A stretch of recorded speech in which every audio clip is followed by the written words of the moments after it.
Well, here's a story that's hard to believe, but it's real.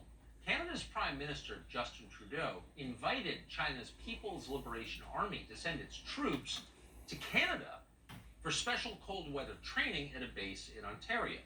That training was canceled after China kidnapped two of Canada's citizens and held them for years. A top aide to the Prime Minister then complained about the cancellation to the Department of Defense in Canada. Quote, Canada does not want to be the partner that is reducing normal bilateral interactions. In other words, it's immoral for us not to train Chinese soldiers, probably to kill us at some point. Now, that's not the first time Justin Trudeau has sided with the Communist government of China. A few years back, he marveled at how the Central Committee managed to keep the trains running on time. Watch. There's a level of admiration I actually have for China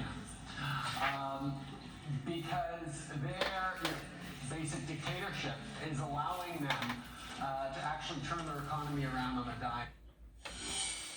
Ezra Levant is the founder of Rebel News in Canada. He broke this story. It's an amazing story, and he joins us tonight. Ezra, thanks so much for coming on. I read this, my first reaction was this cannot be true. Your prime minister offered to train Chinese troops in Canada. Why would he do that? It's a shock to Canadians too. That cold weather warfare that you're referring to was just one of 18 different joint projects the Canadian Armed Forces had with the People's Liberation Army in 2019 alone. Canada is training 1- and 2-star Chinese generals in our war colleges. We're training lieutenants and majors, commanders.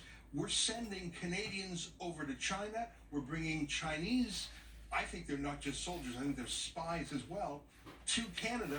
And I don't know a single person in this country who knew about it, but it's been happening.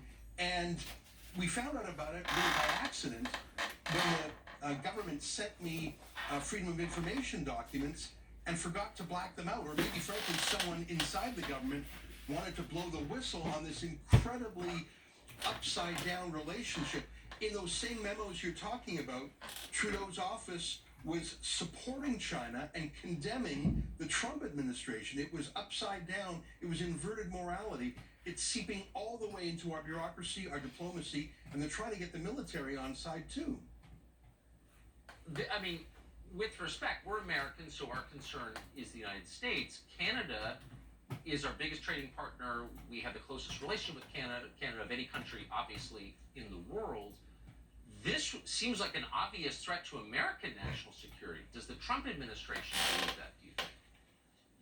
Well, in fact, in these memos, you can see that the Trump administration warned Canada that this winter warfare training would transfer knowledge to China that could be used. Now, they don't explain would it be used to take on Uyghurs in Xinjiang, Tibetans to fight India in the Himalayas, or even to fight us. And when the military, the Canadian military said our American allies or our allies are concerned about this, Trudeau's staff pushed back and said, is it just the Trump administration or is anyone else worried about it? So there's an antipathy towards America that seeps through all these secret documents, and the overarching goal is to let China's president Xi Jinping save face. I want to tell you though, Tucker, that it's not the view shared by grassroots Canadians.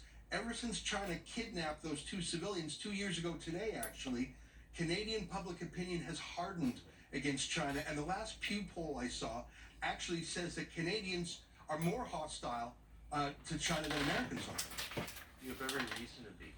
Ezra, thank you so much, and congratulations on Rebel News. I know you take a lot of abuse up in Canada, but you do a great job. We appreciate it. Thank you. Thank you. Well, the residents of New Chaz, that's a new country. So today is December 10, 2020. Thank you.